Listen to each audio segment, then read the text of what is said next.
So, good morning or good afternoon, everyone. We're excited to be with you today with Translators On Air, a series of webinars hosted by BureauWorks. This initiative is centered around the beating heart of our industry in this era of AI, the translators.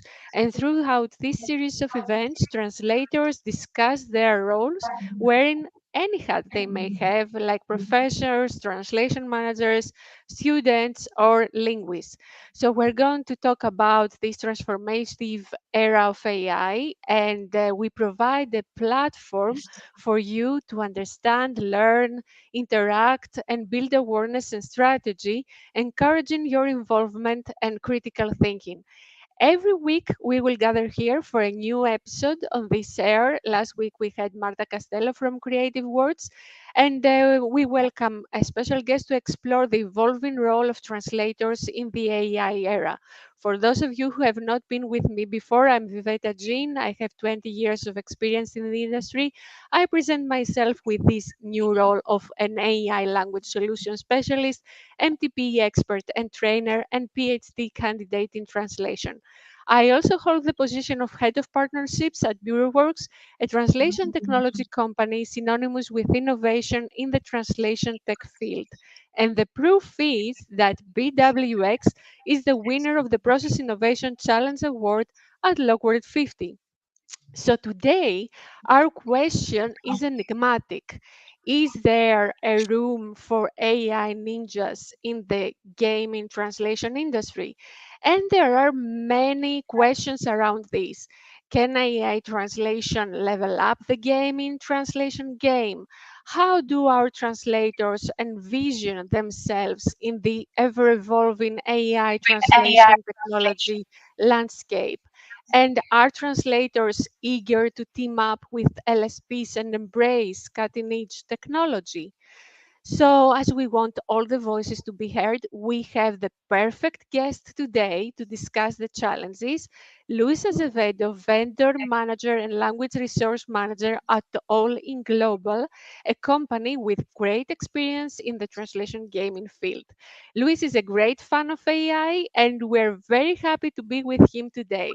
So, Luís, the floor is yours. Let us know about yourself. Well, hi everyone. First of all, thanks a lot for the invite. I'm really glad to be here and to share some insights on how we have been dealing with the evolution of AI and as vendor manager how it involves and affects the translators. I've been in the industry for a bit more than 10 years now. I I've been a well, I've done a bit of everything, to be honest. I started off as a translator for the audiovisual market. Been a project manager, team leader for project managers, operations manager, and the last couple of years, I accepted a challenge here at All In Global to be their vendor manager, and more recently as their language resource manager. So my work involves everything from recruitment to onboarding to training our linguists and copywriters, and as well as preparing, training, and choosing MT engines in order to have the best MT possible for our clients and for our vendors to work with, using specialized iGaming engines. So that's another part of my role to customize the engines. So a very all-round player, you can say. This is amazing. All in Global is a company where you embrace AI technology and machine translation. And Luis, you mentioned the right word. It is you accepted the challenge accepted. And it is true because I have been a vendor manager and I know the challenges, especially now because I was dealing with machine translation, but now we're dealing with many more things. So today we're going to debunk 4 myths about AI powered translation. And this was inspired by an article that you had on your website, All in Global, a very nice one. So let's start with myth number one. AI translation is synonymous with Google Translate. Is this true? And is it generally accepted by the community to use AI translation in gaming? Yeah, well, over time, I think it became important for iGaming companies to have an AI option, not only for quicker turnaround times, but also because of the bulk um, source texts that they have. And yeah, I would say that a few years ago, some of them might have considered the Google Translate option, but pretty soon they were aware that uh, they needed, because iGaming is such a niche market and such a niche industry. It needed something more specific. It needed something tailored specifically for them, and that's what we started doing a few years ago.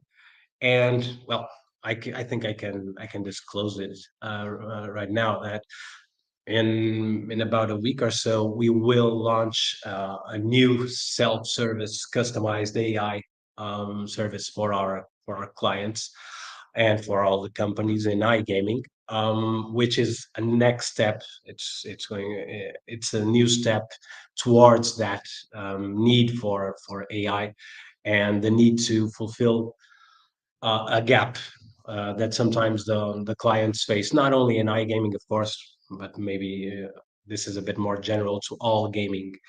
That we need something that is done with the extended knowledge of the iGaming or gaming industry, and at the same time helps to prevent those big mistakes that we see often in generic engines. So yeah, I think this was something that was that the industry gained over the years, and now I think it's completely established, to be honest. And that's also why we, as a company that's always looking for innovating and a bit disruptive. To be fair, that's what we try to do, and this new service will be that thing. It will be really interesting for the clients, and I believe it can also help the translators. Yeah.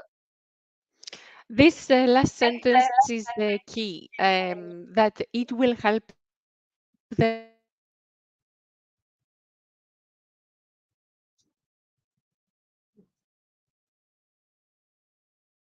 translators. And now I will that the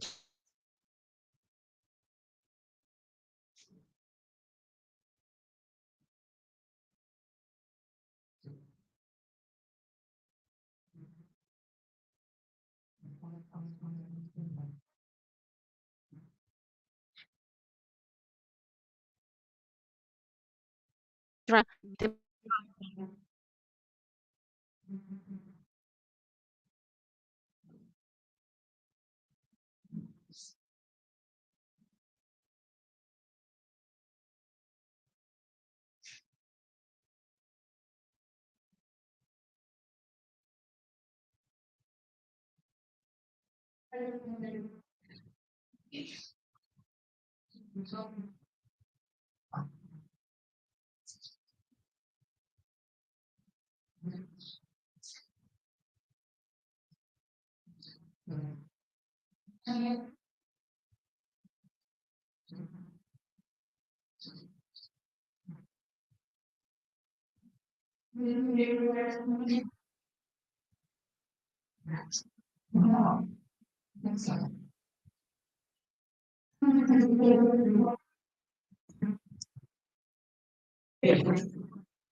Hello, everyone. I think we. Oh, Okay. Hi. Was it only me that I had this this drop? yeah. Yeah. Yeah. Okay. So apologies for this. I think we can continue. So, Luis, it was a very challenging question. Probably the network could not afford the pressure. So, do the translators know how to differentiate between AI translation and the different technologies like NMT and generative AI? Do you think that you have to explain this as a vendor manager? Well, we aren't actually yet working with generative AI. So for us, that question is not very up until now. Of course, it hasn't been an issue. When it comes to machine translation and to post editing, I feel that now it is more generally understood. A few years ago, there was still that issue, and well, we recall that there was that always that doubt between using light post editing or full post editing. There were times where um, in the industry we talked a lot about that, but the truth is that over time. It became, at least for us, it became just a matter of post editing, and our linguists have grasped what we wanted and understood the meaning of what it took when we asked them to do post editing. And of course, that also, the fact that we use our customized iGaming engines also helps. Um, we've been constantly trying to improve, and the linguists have been a key part in it. Great. Is there a parenthesis because this is of my interest? Is there a specific training that you provide to your translators in order to post edit? I mean, because you have your own engines, from what I understand. Yeah, we don't offer training on post editing per se. If they have any doubts, they are always welcome to contact me, and I can try to guide them into how they can make their post editing quicker or smoother. But it always depends on the linguist, on the language. It's usually a case by case approach. Okay, so let's go to myth number two. And here I'm going to ask Rodrigo to have my first slide on. And myth number two is AI translations will turn human translators into an endangered species. And here we're going to see this slide. Maybe I need to upload it again. Maybe, let's see, because, okay, so here it is. So we see here that this is the research that I had on a LinkedIn poll from Kiro Vasil and Malamin Bagrian. Are translators afraid of artificial intelligence? So this was an experiment with Bulgarian professional translators. Do you feel threatened by AI? And we see that 52% were slightly threatened, 31% said that I don't feel threatened, and 17% are very threatened. So based on this research, I'm going to set the question, Luis, how do you see the role of the gamer translator in the AI era based on the feedback that you get? Yeah, well, I think the role is still vital, of course. It's still very important to have that human touch, even in the AI area. Being a gamer, well, that it is important, but for us, it's not fundamental. It's not key, because we know that good linguists with good research skills They provide also very good work. So you don't need to be an avid gamer to work with us. Uh, the importance here I see is, and it relates to the vital touch, to the vital human touch that I mentioned. It's more on the part of the cultural nuances that, well, no matter how good AI is, it will always need someone else to check it and to give it a unique feel that only a human translator can give. So when I look at at that chart and those data, um, I understand that they might feel slightly threatened. Some might feel that their workload will diminish. I don't know. I think it's more a case of the workload being different rather than being smaller. And maybe that's why 31% said that they don't feel threatened, because they will probably, those are the ones that are already, let's call it, riding the wave. They and we know that many linguists already use their own AI tools in order to improve their workflow, and that's something that's really important to understand where the technology is going, and uh, picking up technology to use it to help and not to replace. I think translators over the years understood that this was just another evolution to help them, and not necessarily to take away their work. I'd say. I think this is cyclic, to be honest, because we had the same thing happening in before when MT came. We had it before when cat tools appeared. So I think it's just a matter of embracing the change and riding the wave. That's I think that's the main idea here. We all feel the same, and we all get the same answers from our ecosystem. That yes, maybe they are the majority of them. They are slightly threatened, but not because of the technology, but because they are not very much educated. There is a training gap from coming from the different from the academia, and then they become professionals. They face challenges every day. Sometimes the LSPs are invited to cover this gap and so on. So the fact that only 17% show here that they are very threatened is very optimistic for us, because it shows this transformation, and that people are ready to embrace technology. And now I will go to slide 2, and we're going to talk about myth number 3. Humans are always a better choice for translations.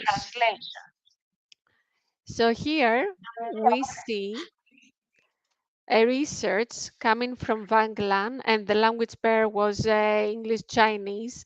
It is a research paper on the impacts and challenges of artificial intelligence translation tool on translation professionals. So, what the researchers did here was to evaluate text coming from humans and from artificial intelligence of 3 types: business, news reports, and literary. And they had something like competition, meaning that they tested the logical expressions, the fidelity to the original text and accurate translation of word meanings, and language style. So we see per use case, per type of document, if human wins or AI wins. In the end, we see that the final winner in logical expressions and fidelity to the original text is human, and for the style is AI. And the reason is that wherever we have literary text and more creative text, then human wins. But whenever we have, for example, business or news reports where everything is more balanced in terms of language use, then AI wins. So we see that human is always there. It's not a competition of humans being replaced, but it is necessary for translators to be in the process and have the power of the process and the power of technology. So now my question to you is, how do our translators envision themselves in the ever evolving AI translation technology landscape, Luis? Well, I think they can see themselves as still a very important part in the process because um, overall they are the ones that decide the machine quality and the quality that AI delivers because they are the ones that are going to post edit it. Um, there is always that human in the loop who is who is very important for the process. I think I think they are very well. If there was a word to describe it, I would say resilient, because they have always found new ways to understand how to get along with technology and how to use technology in their advantage.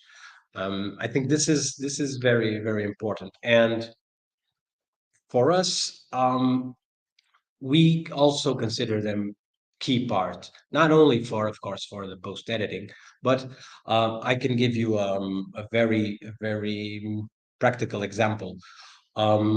When we decided to change MT provider, of course, we looked into the automated scoring tools and we used them to assess different engines and different providers. But in some key cases, we used the human evaluation as our standard. We wanted our vendors to tell us what was their opinion on which one was best, how much time would they spend editing each one of them if they had to, which one picked up the fidelity to the original text as you have there in that study, the language style as well. And so for us, it was also a way to show that it doesn't matter how much technology we use, we always take them into account. And we always take into account what they say. So our vendors are, I think they are all aware of that. If not, I'm telling them now, those that are watching, that we always take into consideration their feedback. It's always very valuable for us to improve on every levels, and the AI level is included there, of course. So I would say that in general, uh, translators are the ones that always try to get along and well, ride the wave, if we want to go that way again. Um, and for me, and from what I can see, um, I still consider them very, very important in the process. So they are the perfect pairs for evolution in disruptive technology in this AI era. Mhm. It's great to hear that because from the position of the vendor manager, you all the vendor managers in the translation industry, you are the inspirators. Meaning, if you value the work of the translator and the position of the translator in the translation industry, and you act like coaches, then this is really important because this is the driving force to go ahead. And I will ask for the next slide where we can see the work of that we did at Gala. Let me go there. So in the Gala MTP training special interest group, the members created a word cloud that I posted today, and it shows the ways they feel um, about their role. So you see that in big letters, it is translator and language specialist. And then we start talking about prompt engineers, even language artists. So in this environment and with these challenges that we face, what do you feel, Luis? Are translators eager to team up with LSPs and embrace cutting edge technology? And what are the challenges that you face in recruiting? Yeah, well, I'd say that, well, when it comes to translators embracing cutting edge technology, it's a bit what I mentioned about the Mhm. way that we linked with them for very specific cases, and like getting their feedback on MT and on AI. Um, I'd say that we can consider, and I'm looking at that slide, and the the words that come out the most is language specialist, and that's what I truly believe that they should start being considered as, because the classic role of translator has changed, of course, and now they have to translate, they have to be post editors, they have to be editors. So basically they are the specialists on their language. They are the ones that know the nuances, the tones, all the specificities of the language. So more than simply picking up a source text and translating into their and reverting it to their language, they have all this knowledge that they will put into their work. And I believe that they are or should be considered more as language specialists.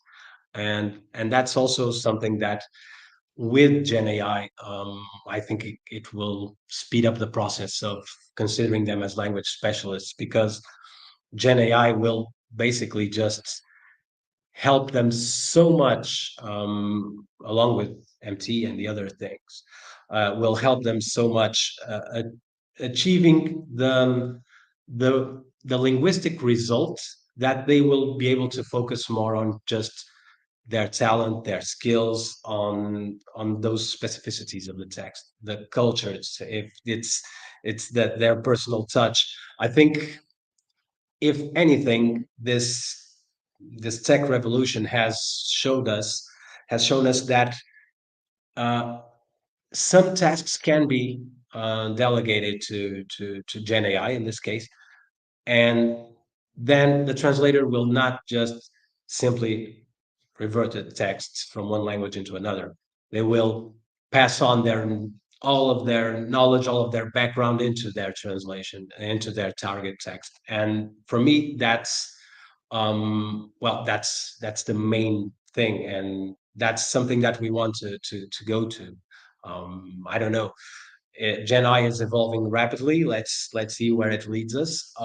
But I think that maybe translators will have to consider themselves. I think some of them already do, to be honest, as language specialists. I think that's the way, and of course, that will only happen if we go side by side with the LSPs. Yeah. It was a very good answer that you described everything in this answer. What I see behind this slide and what I mentioned in the meeting with in the special interest group was that I see the psychology behind it. On one hand, we see the language specialist and this thing that I want to fly onwards and upwards with technology, and on the other hand, we see the translator, which means don't take it from me. Let me be a translator. I don't want to lose it. This is how I was feeling at that moment. Okay, great. And now let's go with myth number 4. And machine translation solutions are pretty much all the same. So you mentioned generative AI and how assistive it can be. And I think it's time to start working on our demo because we decided to gather the text that we're going to show and how AI can help us. So I'm going to share my screen in a few seconds.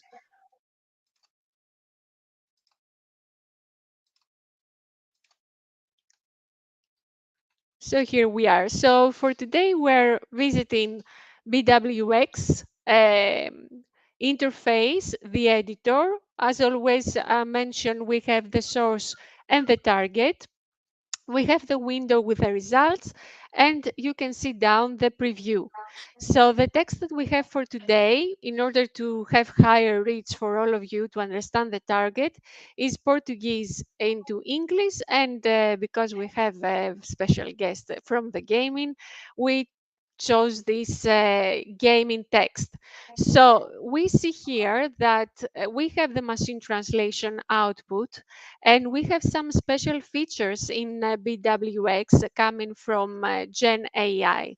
So if I click here, I see the BWX AI powered actions, and I have some options like I can get an alternative suggestion, I can have automatic proofreading, check smells, which is a feature that gives us warnings about something going wrong in the target because there is, for example, an idiom or a very special linguistic case in the source, and fix tags where we can fix tags automatically. So I give you an overview of what you can see and you can have as a trial on BWX. And now let us use it. So you see that here, for example, and it is very common, Luis, you can have in the empty output a wrong number or a missing number.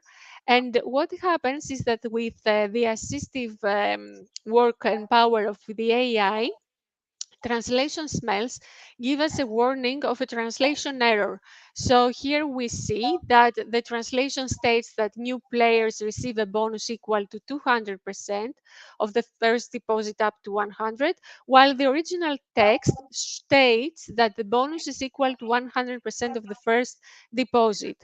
So here, if I use proofread, for example, this segment is going to be automatically corrected. So let's see that. So this is something that it was suggested by translation smells, and we can go and correct it on our own based on our critical thinking, and all the other things are proofread by the automatic proofreading. So if we go to the next one, to segment number 2, you see all deposits today get a 1.00% reload bonus, while in the source we have 100%. Translation smells this fishy translation here, and that there is a problem with the translation accuracy. So it gives us this suggestion. So I know that something is going wrong, and I go and correct it. And again, I can go and use the proofreading feature.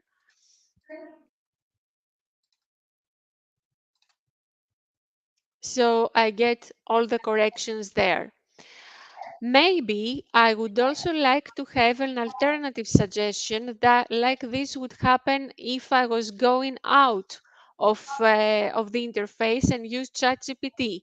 But going to a ChatGPT, it will not be ethical. So in this controlled interface, we can have directly an alternative suggestion for the translation suggested by the MT. And here we see the explanation. In the original translation, the phrase was translated as in free spins, which accurately conveys the idea. Additionally, the phrase was translated as with, and you have a very analytical explanation of what is going in the target and how you could have something alternative in case you would like to use it. The same happens with all the segments. So, for example, maybe here there is an alternative suggestion. And the important thing is, you see here that we have a suggestion. And another thing is that while I have the result in the empty output, I also get a spell checking below. For me, this is really important as an assistance because if I wait until the end of the project to get the quality check, this will take me a lot of time once I complete the project to go and correct one by one. So by having the spell checking below the segment, I see directly what needs to be corrected, and that's it. I'm finished with that. Now, another trouble with probably documents coming from OCR or with very intense formatting is fixing tags and put them in the right place. So here, for example, if tags are missing, I use the fixed tags and I have the tags in place. And I think that this is somehow exciting to have it because many times I had this challenge while translating. So we see these features, and I would like to have your feedback, Luis. How do you see this? Yeah, they are very practical in the point of view of the post editor. It will prevent some of the common issues, um, and well, some things can also the machine itself will learn.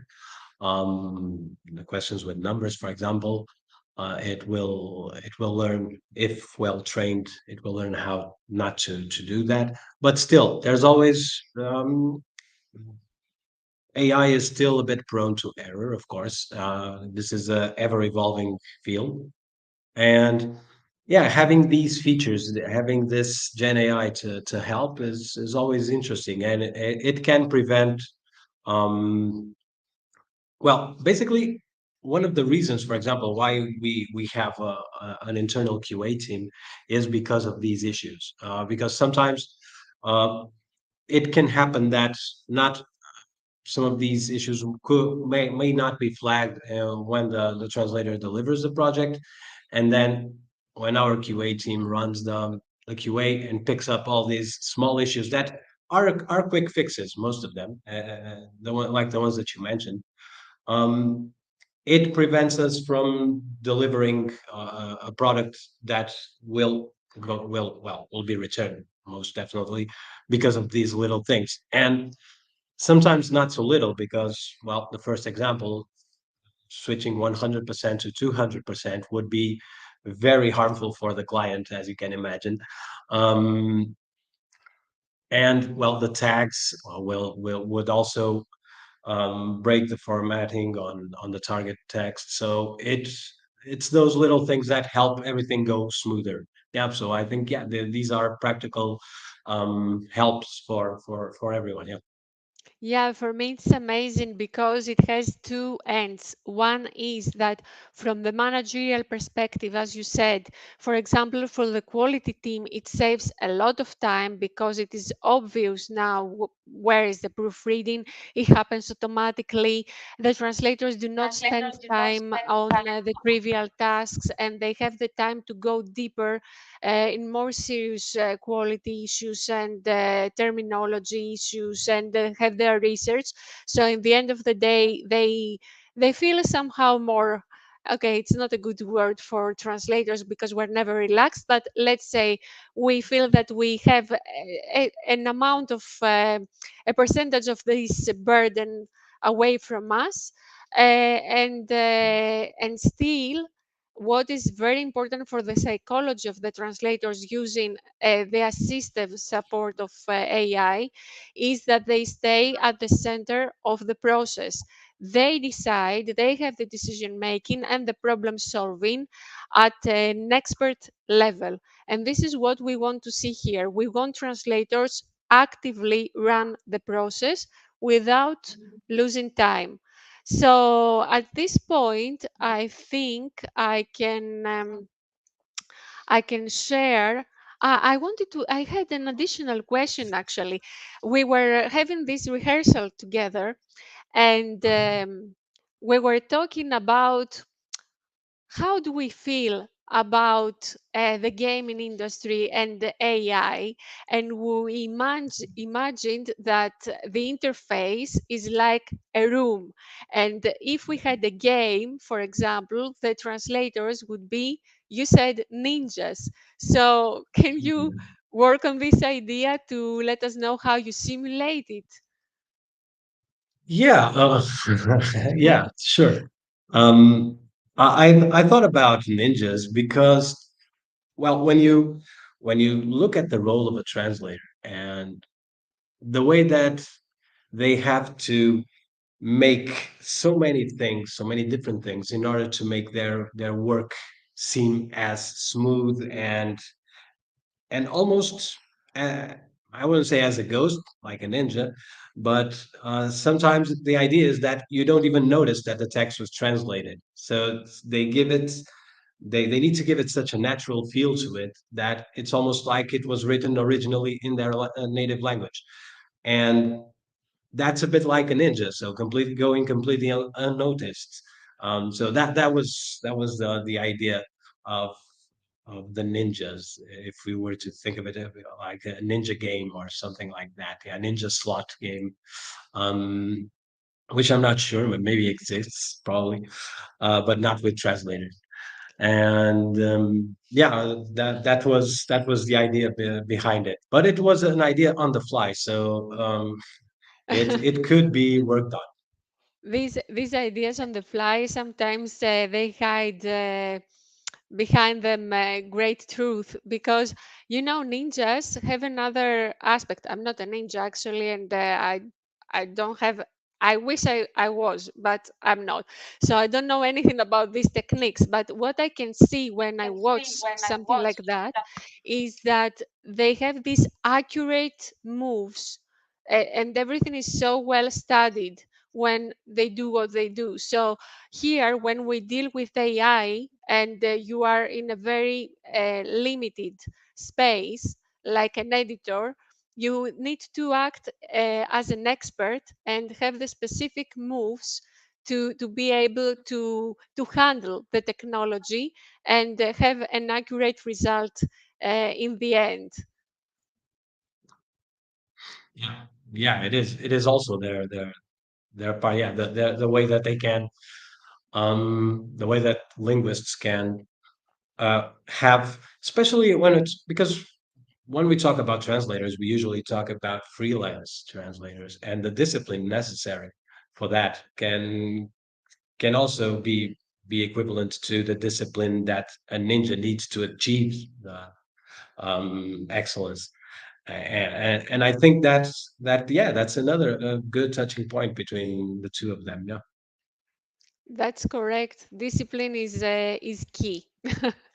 Well, so now I'm going to stop sharing this screen and I will make this session more interactive. So I will go to slide 4, and here you can see the results of a poll. In the previous, after the previous Translators on Air, I had this question about what's your favorite BWX AI generative language engine capability, and I received 18 votes. So now let's see for our audience by launching polls. Let's launch the polls. Then it's here. So let me share my screen.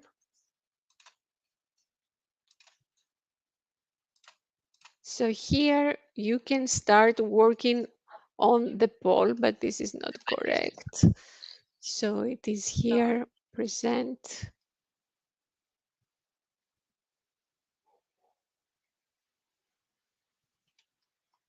But this is not correct. The pricing model.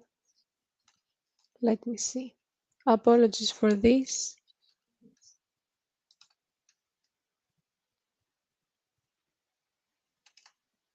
So I don't know if you can see that because the poll is active.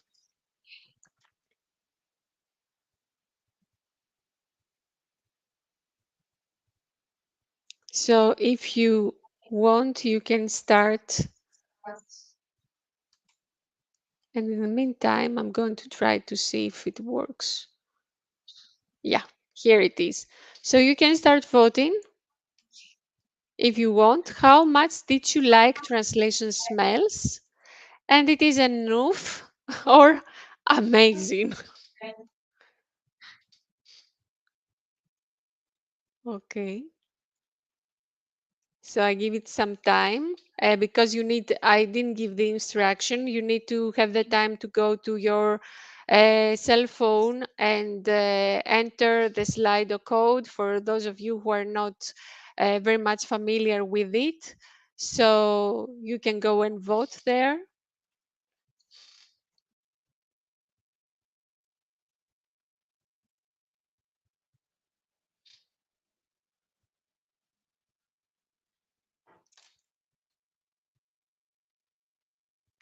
I don't know if this works really well for people because if they watch the event from a cell phone, I don't know if it is very relevant to have a second screen. But we have some answers. We're happy with it. I see some happy faces, Luis. What do you think? Yeah, it's good. And at the second level, it would be really interesting to see what is missing to make this amazing. I have some ideas of what is missing to make it amazing. It needs further discussion because translation smells works extremely well as a warning. But again, if there is not a translation smells warning, let's say, it still needs to be it still needs the attention of human, so it does not replace humans, and it should not be amazing. I'm happy with the happy face because we want translators at the center of the process, so it's great to have this. Okay, good. Do you want some extra time? 1 minute or so? I have more for you. Okay, I think it was good. Let's go to the second one.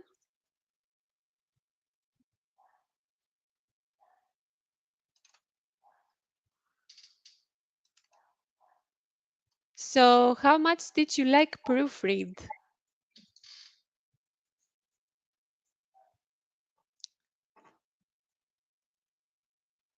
I like proofreading a lot. It saves a lot of time.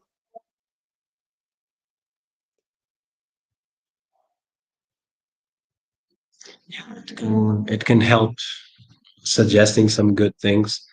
Um, it's always good to have uh, another opinion, yeah, Mhm. even if it's AI.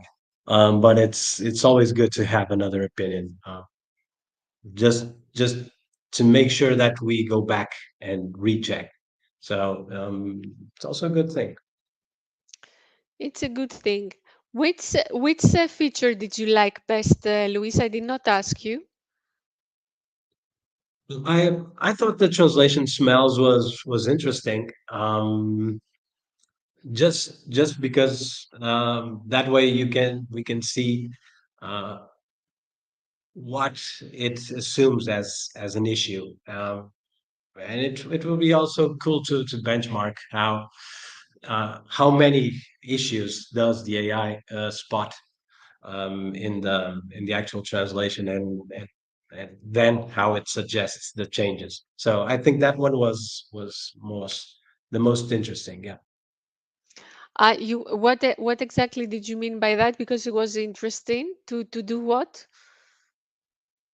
To see how it works, to see how when it presents the translation smells, and you go there to see if what smells fishy in the translation.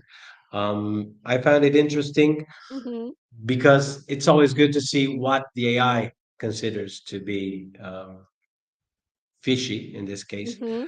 and taking from there, and just see if AI really picks up everything. So, and that's the beauty working in this field is that you can see the change and see the evolution, Yeah. because then you see it with a customized engine, then you see it with a fine-tuned Gen AI model, and you take it from there. So yeah, for me that would be the most interesting feature from the ones you presented. Yeah. For us, translation smells make a difference. Even the way it presents the warnings is really informative.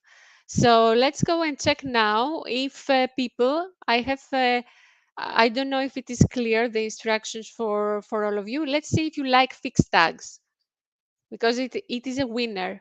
Fixed tags, everybody likes this. So let's see how you like it.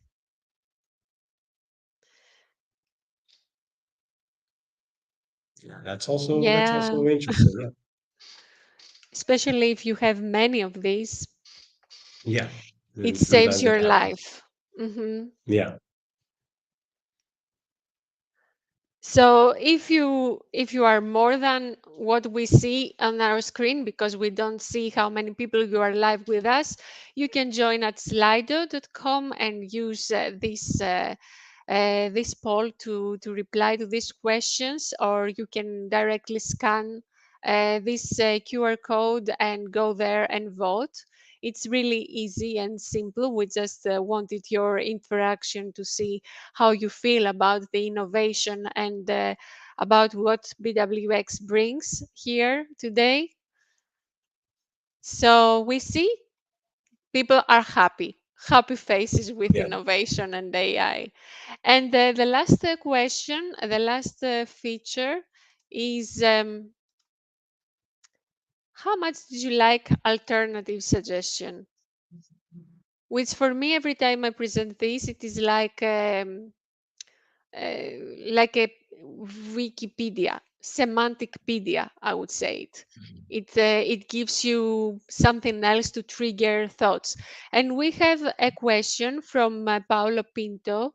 Uh, it says, Luis, you mentioned the translator does not have to be a gamer to be able to properly translate games. How about project managers? Do you feel a good gaming PM needs to be an avid gamer? Well, that's a good question. No, I don't think to be a good gaming project manager, you need to be an avid gamer. You need to have some knowledge of the games, of course, because so that it might be easier for you to spot any issues that you might find in the files before delivering. But you also, as a project manager, you also trust your linguists, so you also rely on them to be proficient with, or because they are avid gamers, or because they know a lot.